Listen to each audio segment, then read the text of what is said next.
Welcome to Mondays with Marcia. I'm Representative Marcia Judkins from the Utah State House of Representatives.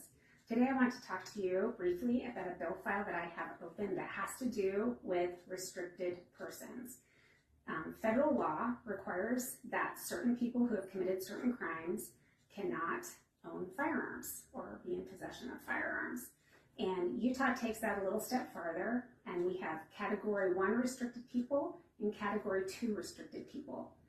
Category 1 restricted people, there's a list, of convictions or different things that qualify you for to be a Category 1.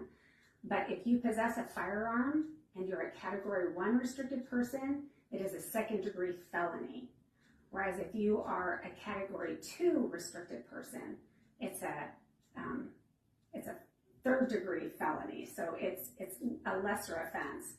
And as I was looking through this, these lists, as I was serving on the Sentencing Commission, I noticed that that I have notes to make sure that I get right, that someone who had been convicted of a domestic violence felony was in the Category 2 restricted. So it's a lesser charge than the people who are in Category 1.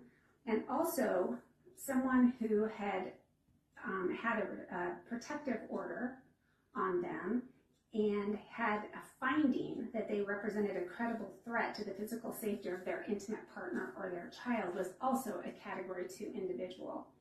And knowing the statistics in Utah, which is that 25% of the homicides in Utah are domestic partner violence, intimate partner violence, and that has been greatly increasing. We've had, in the first 6 months of 2023, we've had more domestic or intimate partner violence homicides than we did in all of 2021, and I think it's two more than even in 2022.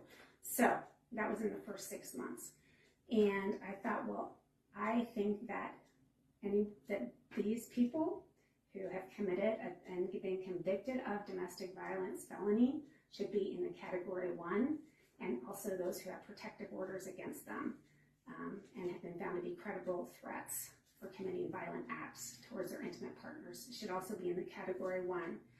And it's kind of interesting right now, there's a Supreme Court case where they're looking at whether it is constitutional that someone who has a protective order even be on the restricted persons list. So it'll be interesting to see how that plays out. But I just wanted to also, I'll close with this little statistic, but Sonia Solari, who is a University of Utah professor who studies these issues, she said that firearms make domestic violence deadlier, with women 5 times more likely to die if their abuser owns a gun, and 20 times higher mortality if they have been previously threatened with a firearm.